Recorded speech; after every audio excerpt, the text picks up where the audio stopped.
오늘 우리에게 주신 하나님의 말씀은 요한계시록에 있는 말씀입니다. 요한계시록 2장 8절에서 11절까지의 말씀인데요. 제가 한 절, 여러분이 한 절 읽도록 하겠습니다. 제가 8절 읽겠습니다. 서머나 교회의 사자에게 편지하라. 처음이며 마지막이요 죽었다가 살아나신 이가 이르시되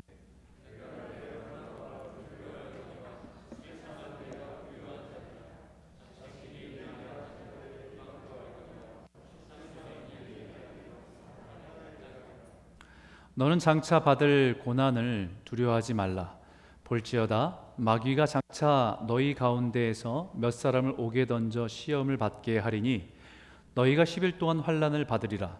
내가 죽도록 충성하라. 그리하면 내가 생명의 관을 내게 주리라.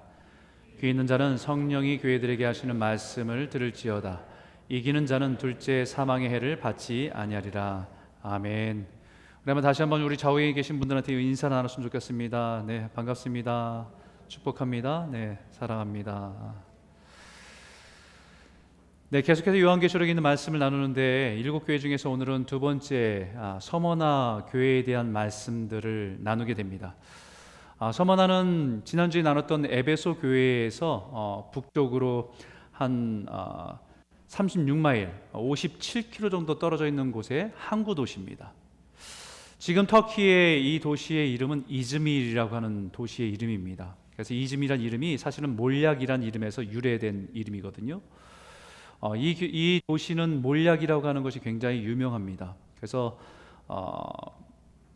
여러분들이 잘 알다시피 예수님께서 아기 예수를 태어날 때 동방에서 온 박사들이 예수님께 예물을 드리게 됩니다. 그때 드린 예물 중에 하나가 몰약이었습니다. 귀한 거였어요.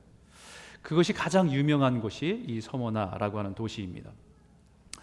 우리가 일곱 교회 다 중요한데 특별히 오늘 나누게 될 서머나 교회에 대해서 우리가 좀 주목할 필요가 있는 것은 일곱 교회 중에서 많은 교회들이 책망도 있고 칭찬도 있고 어떤 교회는 라우디오 교회 같은 경우는 책망만 있습니다.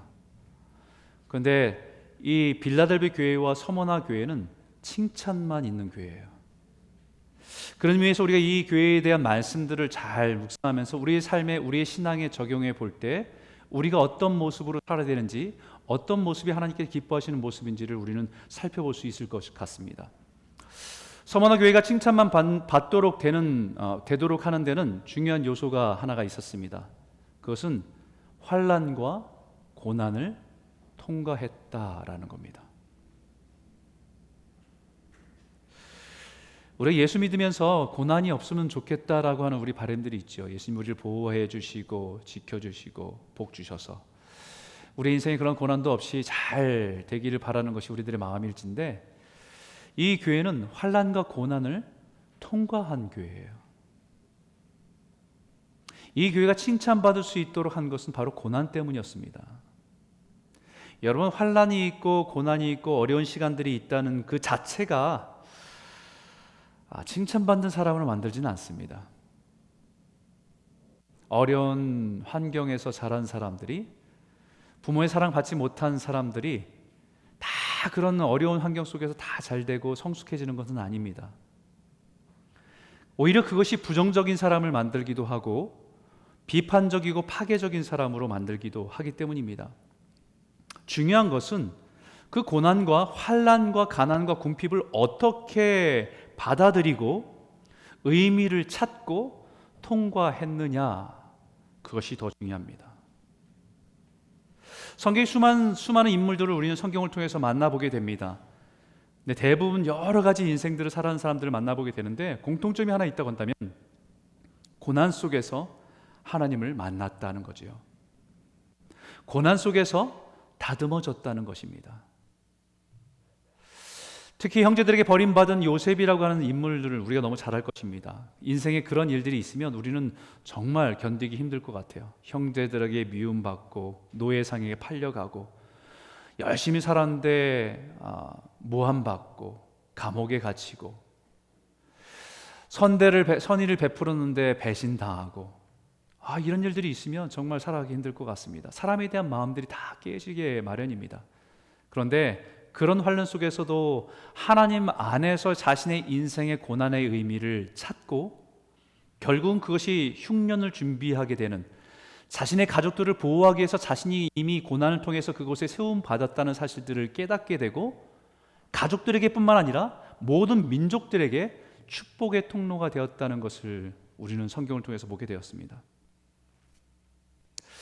그런 의미에서 서머나 교회 성도들의 특징은 고난과 환난을 통해서 강해졌다는 것입니다. 환난과 핍박이 오고 가난과 궁핍이 와도 거기에 무너지지 않고 믿음과 소망을 가지고 일어나고 또다시 일어나고, 그래서 그리스도의 향기를, 아름다운 향기를 바라는 성도였다라는 것입니다. 재밌는 것은 그 도시의 유명한 몰약이라고 하는 이 몰약이 막 깨트려서 갈아서 하면 이 향기가 진동을 한다고 합니다. 그 향기를 부실수록, 깨어질수록 그 향기가 더 진동해서 가득 채운다고 얘기합니다. 마찬가지 예수님께서 우리의 구원을 위해서 몸이 찢기시고 깨지는 고난을 통해서 견디시고 십자가의 죽음에서 부활하심을 통해서 우리에게 생명과 소망이 된 것처럼, 서머나 교회의 교인들도 예수님을 믿음을 통해서 자신들이 받게 된 고난과 모든 어려움들을, 십자가를 기억하며 그 고난과 핍박을 이겨내고 소망을 가지고 살았기에 그들의 인생의, 그들의 신앙의 모습에 향기가 넘치는 교회가 됐다라고 말할 수 있는 것입니다. 여러분, 믿음으로 고난을 견뎌내는 신앙은 거짓일 수가 없지요.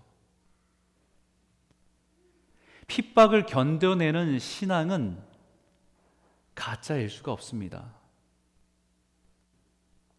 이 고난과 환난이 견디기 힘들고 어려운 과정이긴 했지만 서머나 교회를 주님 앞에서 책망이 없는 칭찬받는 교회로 만들어준 것입니다. 저는 우리 교회 성도님들이 이 말씀들을 묵상하면서, 서머나 교회의 말씀들을 묵상하면서 우리가 경험하는 고난은 당시에 이들이 경험했던 고난과는 비교할 바가 되지 못하지만, 그러나 우리가 받는 그 고난 앞에서도 두려워하지 않고 그 고난 속에 더 단단해지고 그리스도의 사랑으로 굳건히 서서 그리스도의 향기를 바라는 귀한 성도들이 다 되시길 주의 이름으로 축원합니다. 이 도시에 있는 교회인 서머나 교회에 주님은 이렇게 표현하고 있습니다. 여러분, 7교회를 말씀하실 때에 그 교회에 주님이 어떠한 분이신지를 표현하는 말씀이 굉장히 중요하거든요. 주님에 대한 표현이 굉장히 중요한데 여기에 2장 8절에 이렇게 말합니다. 다시 한번 읽어보겠습니다. 시작. 서머나 교회의 사자에게 편지하라. 처음이며 마지막이요 죽었다가 살아나신 이가 이르시되, 처음이요 마지막이요 죽었다가 살아나신 그 주님이 지금 서머나 교회 성도와 교회에게 말씀하고 계신다라는 것입니다. 지난주에 나눴던 에베소 교회에 말씀하실 때는 주님이 어떤 분이신지 표현하냐면, 오른손에 7별을 붙들고 계시고 7 금촛대 사이를 거니시는 이가 말씀하신다고 했어요. 에베소 교인들에게는 지금 너희들 눈에 보이진 않지만 교회들을 붙들고 계신 주님이 지금 너희에게 말씀하고 있다라는 것을 염두에 두고 에베소 교인들에게 선포했습니다. 그러면 오늘 서머나 교회에는 예수님이 어떠한 분이신지를 분명히 말씀하고 있는데, 처음이요 마지막이요 죽었다가 살아나신 이가 너희에게 말씀하고 계신다.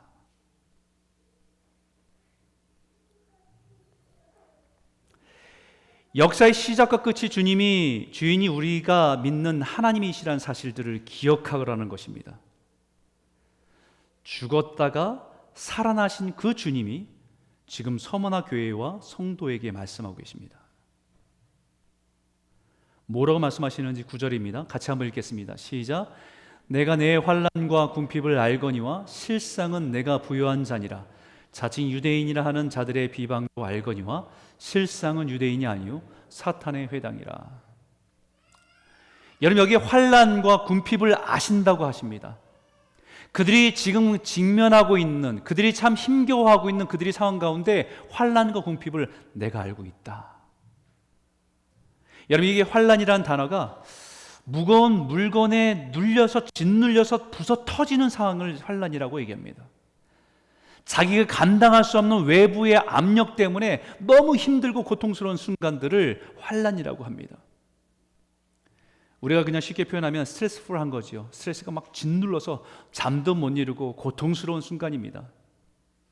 여기 궁핍이라는 단어는 외적인 압박으로 생겨서 물질적으로 찢어지게 가난한 상황을 궁핍이라고 합니다. 사고 싶은데 돈이 없어서 못 사는 상황들이 아니라 외적으로 제재를 당하고 외적으로 고통받아서 너무나도 힘겨운 가난을 경험하고 있는 것이 궁핍이라는 것이죠. 사실 환난과 궁핍은 서로 밀접한 관계를 가지고 있습니다. 궁핍한 상황은 그 자체가 환난이죠. 반대로 환난은 그들에게 궁핍한 상황을 가져둘 수밖에 없습니다. 한마디로 지금 서머나 교회의 성도들은 외부적으로 심각한 압박을 받기 때문에 힘든 시간을 지나고 있고, 그것으로 인해서 물질적으로 빈곤한 상태의 고통을 받고 있다는 것입니다. 실제로 그들에게 임한 환난은 물리적이고 경제적이고 사회적이고 종교적으로 박해를 받는 상황이었다는 것입니다. 당시 로마 제국이 그 소아시아뿐만 아니라 많은 지역을 통치하고 있을 때잖아요. 수많은 언어, 수많은 민족들을 통치하기 위해서 로마에서 결정한 정책은 그들을 한 곳으로 집중시키는 것이었습니다. 그 집중시키기 위해서 전략적으로 한 것이 뭐냐면 황제 숭배예요. 황제를 숭배함을 통해서 그것이 인정됨으로 그 모든 민족들을 통치하려고 하는 것을 그들에게 강요하고 있었던 것을 보게 됩니다. Caesar is my lord라고 고백만 하면 돼요. 황제가 나의 주되십니다라고 하는 그 예식에 참여해서 그 충성심을 보이기만 하면 됩니다. 그런데 당시의 기독교인들은 이 고백을 하는 자리에 나아가는 것을 거부한 것입니다. Jesus is my Lord. 예수님만이 나의 주되십니다라고 하는 그 고백 때문에 황제를 주로 고백하지 않겠다라고 결정한 것이 그리스도인들이었어요. 그러고 보니까 로마의 제도 속에서는 이 그리스도인들이 굉장히 불편한 겁니다. 그래서 이들에게 사회적으로 상업활동을 할 수 있는 모든 제재를 가합니다. 세금도 다른 사람이 내는 것보다 훨씬 더 많이 내야 됩니다. 자기가 가지고 있는 것을 팔 수도 살 수도 없는 상황에 처하게 됩니다. 평범한 직업을 가질 수도 없고 사회적으로 외면당해서 심각한 경제적인 압박을 당하면서 살아가고 있던 사람들이 서머나 교회입니다. 그리고 역사적으로 서머나라고 하는 도시가 예루살렘의 AD 70년경에 예루살렘의 성전이 로마에 의해서 무너지고 나서 수많은 디아스포라 유대인들이 퍼졌습니다. 주변으로. 근데 그 중에서 흩어진 유대인들이 가장 많이 모여서 산 도시가 서머나예요. 처음에는 로마 제국에서는 이 유대인들을 핍박하는 일들을 했습니다. 왜냐하면 이들이 갖고 있는 유일신의 신앙이 이 다원주의의 신앙에 대해서 거부하는 것을 보였기 때문에 그들을 핍박했습니다. 그런데 어느 순간서부터 유대인들과 로마 사이에서 결탁이 이루어졌어요. 그리고 혜택을 받기 시작합니다. 유대인들은 성전에 가서 그들에게 숭배하지 않아도 되는 면제를 해주는 조건을 받게 됐어요. 혜택을 받게 된 겁니다. 그리고 유대인들은 나름대로의 경제적인 혜택을 다시 로마에 돌려보내는 그런 거래가 생긴 겁니다. 그러다 보니까 유대인들이 기독교인을 보호해주기보다는 오히려 기독교인들을 핍박하는 대상이 되었어요.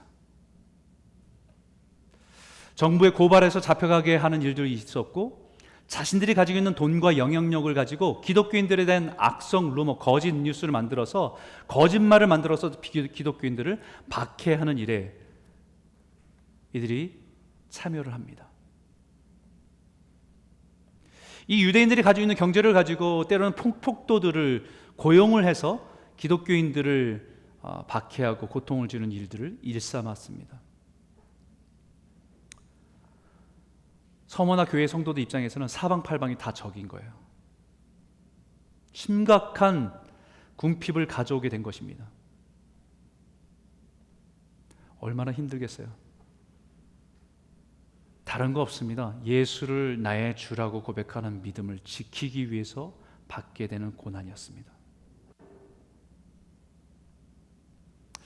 이게 언제 끝날지 모르겠어요. 로마가 이렇게 거대한 로마가 무너질 것 같지 않은, 영원할 것 같지 않은 보이기 때문에 자신들의 고난이 언제 끝날지 막막하기만 합니다. 이런 상황에 있는 서머나 교인들에게 주님이 한 가지 분명하게 말씀하십니다. 내가 알고 있다. 주님은 그들의 환난과 궁핍 가운데 로마 황제들의 강력한 핍박에서도 수많은 사람들이 순교를 당하는 고난 가운데서도 그들의 신앙을 굳게 지키고 있음을 주님이 아신다. 국가적으로 황제를 숭배하지 않고 예수를 섬긴다는 이유만으로 경제적인 불이익을 당하는, 물질적인 빈곤을 경험하는 고통을 감당해야 되는 것을 주님이 아신다.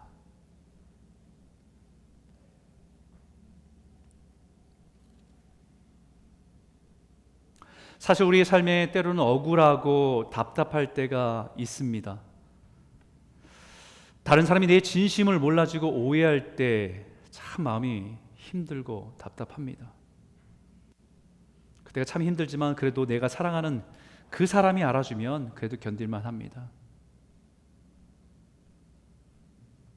세상 사람들 다 몰라줘도 내가 사랑하는 주님이 안다라고 말씀하시면 이겨낼 수 있습니다.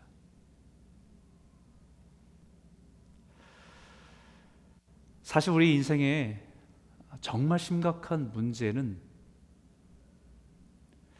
우리 나름대로 열심히 살고 열심히 신앙생활하고 살았다고 하지만 주님이 모른다라고 하시는 삶이 되는 것이 정말 심각한 문제입니다.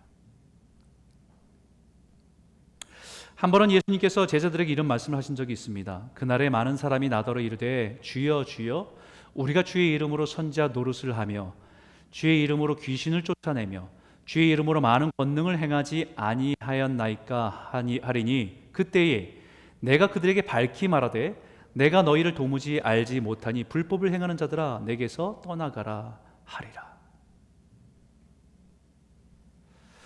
전 성경 읽을 때마다 이 말씀이 굉장히 저한테는 크게 두려움 옵니다.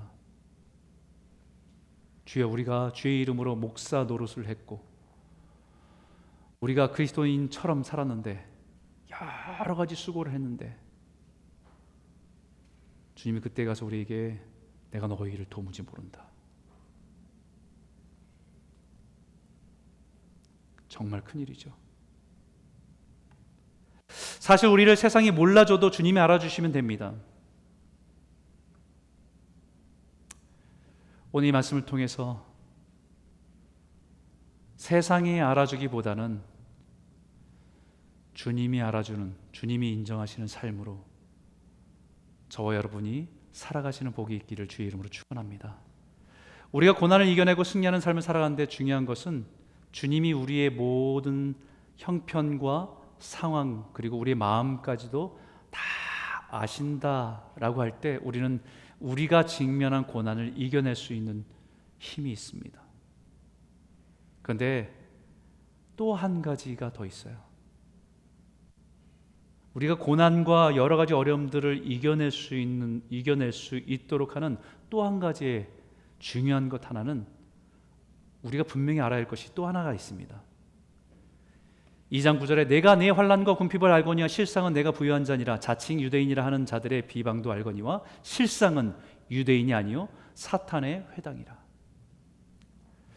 주님이 나를 아신다는 것도 굉장히 중요하지만 더 중요한 것은 우리의 실상을 아는 것 또한 중요하다는 거예요. 내가 내 환난과 궁핍을 아는데 실상은 내가 부유한 자니라 라고 말씀합니다. 이 말은 지금 네가 정말 힘들지, 가난해서 고통스럽지, 하지만 실상은 네가 정말 부유한 사람이야. 실상이 뭡니까, 여러분? 실제의 모습이잖아요. 우리 눈으로 보여지는 모습이 아니라 진짜 실제의 모습이잖아요.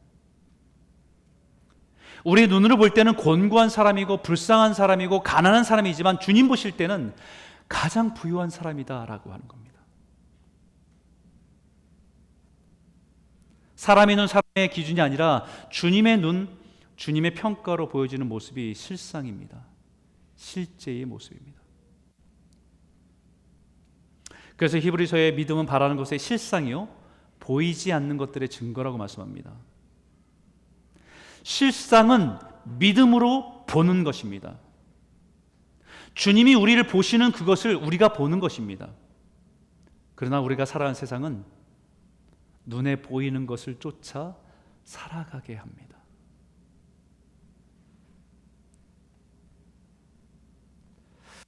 사실 그것은 하나님 보실 때는 허상이라고 합니다. 헛되다, 헛된 것. 우리가 살아가는 세상에서 우리는 사람들을 신경 쓰면서 허세를 부리는 삶을 살아가는 것이 문화가 되어버렸습니다. 요즘은 더한 것 같아요.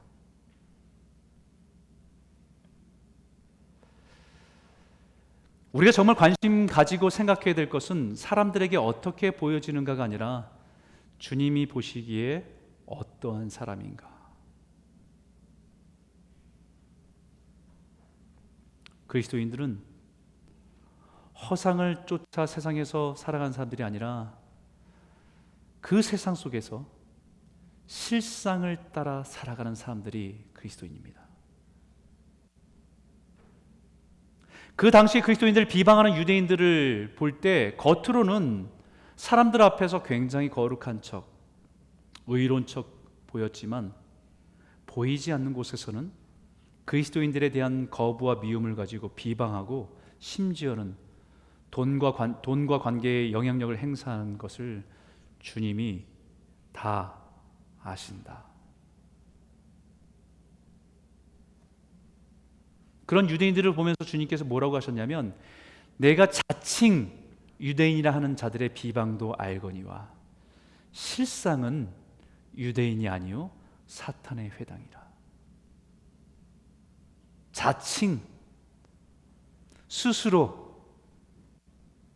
주님은 인정해 주지 않는데 스스로 난 유대인이다, 하나님께 선택받은 하나님의 백성이다, 하나님의 선택받아 할례받은 백성이다, 이방인과는 다르다라고 하는 자칭 유대인이라고 했지만 하나님 보실 때는 유대인이 아니라는 거예요.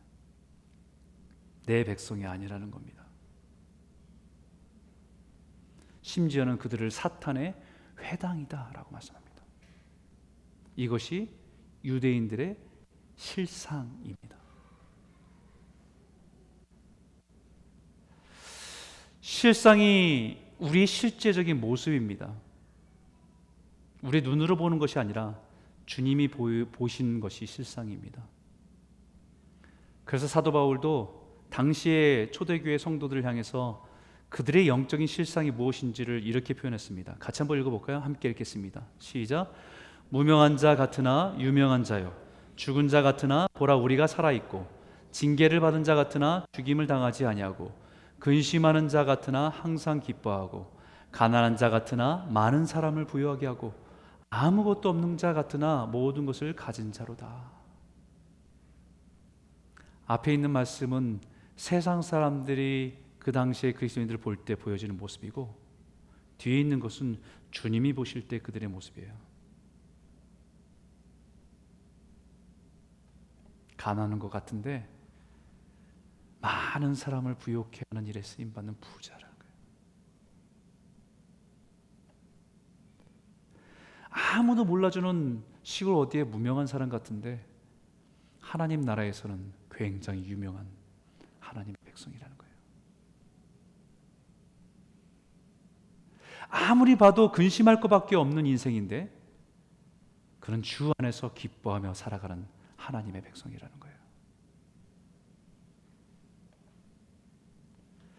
이것이 그리스도인들의 영적 자화상입니다. 내가 주 안에서 내가 누구인지를 아는 것, 그것이 우리가 경험하는 고난과 환난을 이기는 힘입니다. 영적인 자존감은 여기에서 나오는 거죠. 비록 가난해도, 비록 병들어도 내가 하나님 안에서 누군지를 잃지 않으면 우리는 모든 고난을 넉넉히 이길 수 있다는 것입니다. 우리가 살아간 세상은 남이 나를 어떻게 보는가에 굉장한 많은 관심을 가지고 있습니다. 그래서 이렇게 포장하는 데 익숙해요. 남들한테 기죽고 싶지 않고 자기는 그래도 모든 일이 잘 되는 것처럼 표현하고 싶고 보여주고 싶은 욕망이 우리에게 있습니다. 그런데 실상은 그러지 못한 경우가 참 많아요. 그 실상을 누가 가장 잘 압니까? 주님이 가장 잘 아십니다. 그분 앞에서는 속일 수가 없습니다. 반대로 세상에서 인정받지 못하는 모습일 수 있으나 우리의 실상을 아시는 주님께서 인정해 주는 삶이 있다라는 것입니다. 주님의 눈에는 서머나 교회 성도들이 환난과 고난 때문에 힘겨운 삶을 살아가고 가난하고 세상에는 재물이 없었지만 그러나 주님이 보실 때는 가장 영적인 부자다. 그것이 서머나 교회인들을 바라보는 주님께서 바라보는 영적인 실상, 실체입니다. 환난과 핍박 가운데 아무것도 없는 것 같은데 주님 보시는 실상은 하나님의 나라의 모든 것을 가진 자처럼 살아가고 있는 성도다라는 것이죠. 사랑하는 성도 여러분, 허상을 추구하는 이 세상에서 주님이 보실 때 아름다운 실상을 그것을 추구하고 그 모습으로 칭찬받는 복된 성도들이 다 되시길 주 이름으로 축원합니다. 바로 우리 내면의 실상과 속사람, 그리고 진짜의 모습을 가꾸고 다듬는 것은 고난과 환난입니다.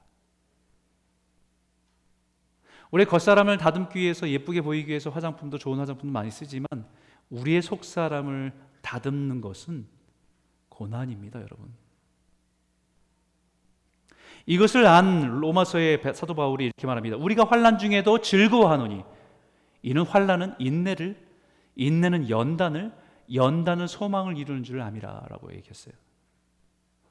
모든 환난은 인내를 필요로 한다는 것입니다.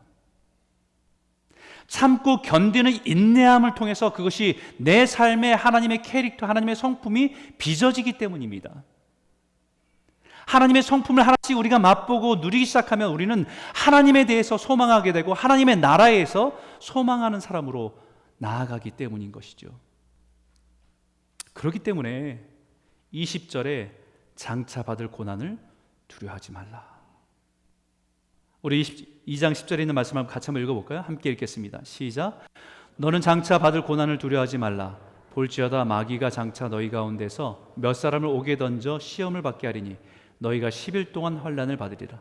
내가 죽도록 충성하라. 그리하면 내가 생명의 관을 내게 주리라. 너희가 10일 동안 환난을 받으리라.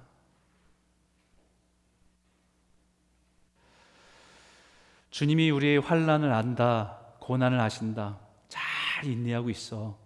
이렇게 칭찬하시고 나서 그 다음에 주님께서 우리에게 하시는 약속의 말씀, 우리는 기대하는 게 뭐예요? 이젠 고난 없을 거야. 좋은 일만 있을 거야.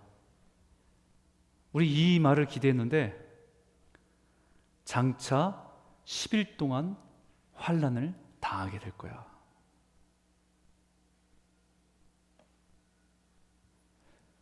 10일이란 열이란 이 의미는 그리스도인들이 받는 고난의 끝이 있다라는 것이에요. 하나님의 계획 속에서 우리에게 허용된 만큼, 허락된 만큼 그 고난을 우리가 지나가게 될 것이라는 말씀이에요. 우리의 고난이 힘겨운 것은 끝이 없는 것처럼 보이기 때문에, 끝이 날 것처럼 보이지 않기 때문에 우린 포기하고 낙심하는 겁니다. 그런데 분명히 말하고 있는 것은 하나님의 백성들을 향해서 내가 그 고난은 열흘 동안만이야. 정해진 기간 속에서. 마치 다니엘이 바벨론 왕궁에서 우상에게 절하고 베풀어진 왕의 진미를 먹지 않고 믿음으로 지키기로 결대, 배고프고 힘겨운 시간을 지날 때 하나님께서 약속한 날짜가 열흘입니다.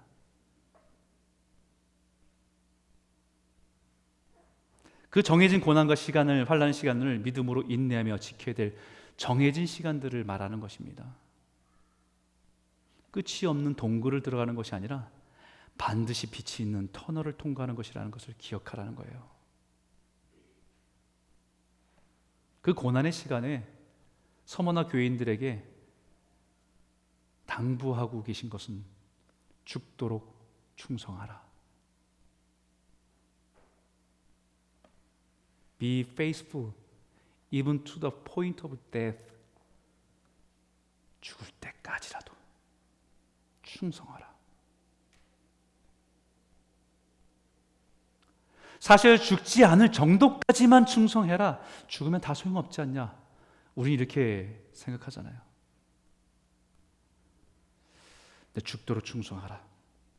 이 말은 목숨을 잃는 한이 있어도 결코 포기하지 말라는 거예요. 믿음으로 끝까지 견뎌내라는 것입니다. 하나님에 대한 믿음과 그 약속에 대한 믿음으로 가득 채워서 끝까지 신실하라고 말씀하고 있는 것입니다. 어떤 상황이 되어도 변함없이 주를 사랑하고 섬기라는 말씀입니다.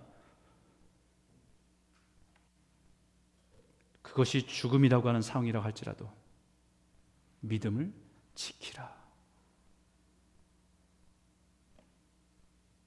왜냐하면 믿음을 지키는 것이 죽음보다 더 가치 있는 일이기 때문입니다.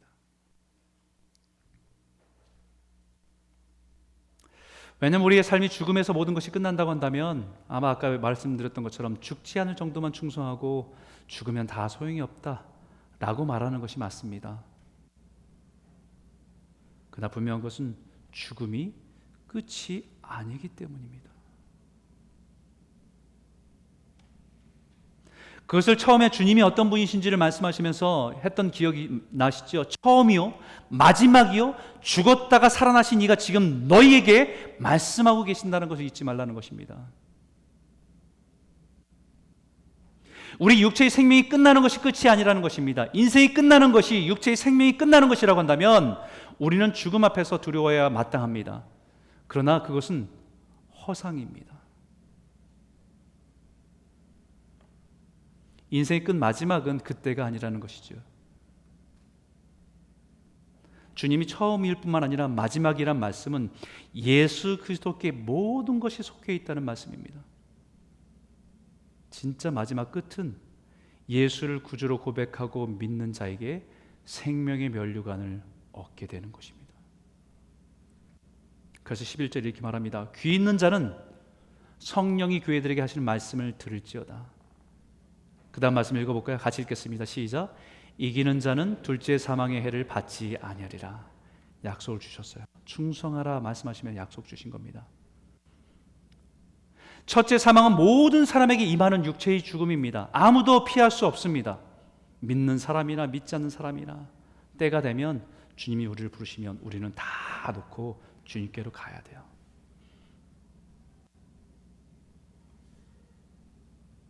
그러나 진짜 마지막의 끝은 주님이 마지막에 다시 오시는 그날에 심판하실 때에 예수를 주로 믿지 않는 사람들은 둘째 사망의 해를 당하게 된다라고 말씀하고 있는 것이죠. 그 둘째 사망에 대해서 요한계시록 20장이 이렇게 말합니다.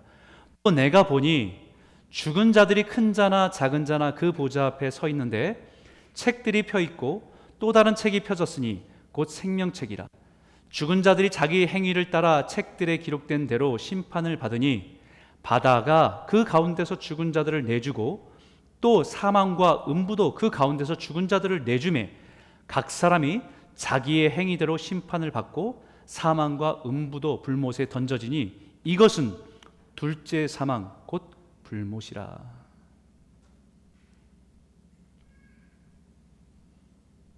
주님이 오시는 그날에 역사 속에서 죽었던 잠들었던 모든 사람들은 주님의 심판대 앞에 나아갑니다. 그리고 그 심판대 앞에서 주님을 믿지 않고 행했던 모든 죄로 인해서 두 번째 죽음, 사망과 음부의 불못에 던짐을 받는 영혼의 죽음을 당하게 된다는 것입니다. 영원한 죽음, 육체의 죽음이 아니라 영혼의 죽음을 맞게 되는 것입니다. 이것이 인류 역사의 실상입니다. 이 실상을 아는 사람은 허상인 육체의 죽음 앞에서 두려워하지 않습니다. 사랑하는 성도 여러분, 고난을 두려워하지 않기를 바랍니다. 그리스도인들은 고난을 어떻게 피할까가 아니라 고난 속에서 어떻게 주님과 동행할까, 고난 속에서 어떻게 그리스도인으로 살아가야 되는 것이 맞는가, 이것을 고민하는 사람들이에요. 아무리 힘겨운 고난이라 할지라도 열흘입니다. 하나님 뜻 안에서 정해진 시간, 그 시간 동안에만 허락된 것임을 잊지 않기를 바랍니다. 믿음을 가지고 순종하며 살아가는 삶이 힘들어도 포기하지 않기를 바랍니다. 때로는 힘들어서 포기하고 싶어도 끝까지 충성하는 것이 고난을 이겨내는 것입니다. 끝까지 충성하시기 바라요. 사람에 충성하는 것이 아니라 주님께 충성하는 겁니다. 주님께 faithful한 라이프로 변함없이 주님을 신뢰하는 겁니다. 그 충성됨에는 반드시 하늘의 상이 있습니다. 이기는 자에게는 약속된 생명의 관을 장차 주님 앞에서 저와 여러분이 함께 받아 누리시는 그 영광 가운데 참여하는 저와 여러분 모두가 되시길 주의 이름으로 축원합니다. 기도하겠습니다. 이 시간 기도할 때 하나님 말씀을 붙들고 기도했으면 좋겠습니다. 하나님, 우리 인생의 고난을 두려워하는 인생이 되지 않게 하여 주시고 고난 속에서 은혜를 구하는 인생이 되게 하여 주십시오.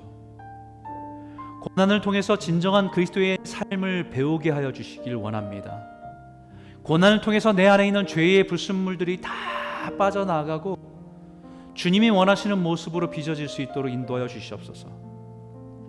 세상 속에서 사람들에게 보여지는 허상을 따라 살아가는 인생이 아니라 주님이 보시는 실상을 생각하며 진실하고 거룩한 하나님의 백성으로 살아갈 수 있도록 하나님 우리를 붙들어 주시옵소서. 교회와 성도에게 주신 사명들을 감당할 때 믿음을 지키며 죽도록 충성하며 생명의 면류관을 바라보며 승리하며 살아가는 성도가 될 수 있도록 우리를 함께하여 주실 줄 믿습니다. 우리 한번 말씀을 가지고 함께 기도하기 원합니다. 함께 기도하겠습니다. 살아계신 하나님 아버지 감사합니다. 하나님 아버지, 오늘 말씀을 통해서 서머나 교회에 임했던 아버지 그 환난과 고난들, 우리가 당하는 고난과 아픔들을 비하면 아무것도 아닌데 주님 아버지, 우리가 주님 앞에서 믿음을 가지고 살아갈 수 있도록 인도하여 주시옵소서. 고난을 두려워한 자들이 아니라 고난을 넉넉히 이기는 자 되게 하여 주시고, 고난 속에 살아계신 주님의 말씀을 붙들고 그것을 살아내는 능력을 가지고 살아가는 성도들이 될 수 있도록 인도하여 주시옵소서. 힘겨운 시대를 살아갑니다. 하나님, 여러 가지 어려운 시대를 살아갑니다. 하지만 하나님, 우리가 흔들림 없기에 진리 가운데 걸어가는 성도들 되게 인도하여 주셔서 진정 고난 속에서 빛이 나는 그리스도인들로 살아갈 수 있도록 인도하여 주셔서 어둠 가운데, 이 세상 가운데 진리의 빛을 비치며 그 진리의 순종을 통해서 나아가는 교회들로 설 수 있도록, 성도들로 설 수 있도록 인도하여 주시옵소서. 하나님, 고난이 찾아올 때 하나님 무너지고 약해지는 것이 아니라 내 안에 계신 약속하신 말씀을 붙들고 믿음으로 살아나게 하여 주셔서 주님 아버지가 곤고한 자들을 어떻게 도와야 될지 알게 하여 주시고 그리스도의 향기가 나는 자로 살아갈 수 있도록 우리를 사용하여 주시고 인도하여 주시옵소서. 하나님 아버지, 우리가 생명의 면류관을 받고 주 앞에 나아가기 원합니다. 주님 역사하여 주시고 인도하여 주시옵소서. 살아계신 하나님 아버지, 우리의 삶도 곤고함 가운데 있고 고난 가운데 걸어갈 때가 있습니다. 하지만 서머나 교회가 직면했던 그 환난과 고난에 비하면 아무것도 아닌데 우리 인생의 그런 작은 고난 앞에서도 때로는 무너지고 흔들릴 때가 있음을 고백합니다. 우리 다시 한번 주의 말씀 앞에서 주의 약속에 붙들림 바 되어서 믿음으로 일어서는 성도들 될 수 있도록 인도하여 주시고 그 고난 속에서 하나님의 말씀을 붙들고 그 고난을 통해서 하나님께 다듬어지고 하나님의 온전한 백성들로 빚어질 수 있도록 인도하여 주시옵소서. 하나님, 우리가 고난을 통과할 때마다 하나님이 고난이 나에게 피하기만을 바라는 자가 아니라 그 고난을 통해서 하나님의 은혜를 구하는 자리에 나아가게 하여 주시고 이런 힘겨운 시간 속에서 그리스도인으로 살아가는 삶이 무엇인지, 향기를 바라는 삶이 무엇인지를 우리가 깨닫고 주님께 순종의 자리로 나아갈 수 있는 성도가 다 될 수 있도록 인도하여 주시옵소서. 허무한 세상 가운데 살아가며 그것을 질주하며 살아가는 세상 사람과 함께 달려가지 않게 하여 주시고 눈에 보이는 것이 아니라 주님이 말씀하시는 약속의 그 나라가 이 땅 가운데 임할 것을 소망하며 영원한 그 실상을 향해 믿음으로 바라보며 나아갈 수 있는 성도들이 되게 인도하여 주시옵소서. 하나님, 죽도록 충성하라는 말씀 앞에 우리가 믿음으로 우리 믿음을 지키며 사명을 감당하며 나아가는 교회와 성도 되게 하여서 우리가 주님 앞에 설 때에 우리에게 생명의 관을 씌워주신 주님 앞에 감격하고 기뻐하는 그런 믿음의 사람들로 설 수 있도록, 소망으로 살아갈 수 있도록 우리를 붙들어 주시옵소서. 예수님 이름으로 감사하며 기도드렸습니다. 아멘.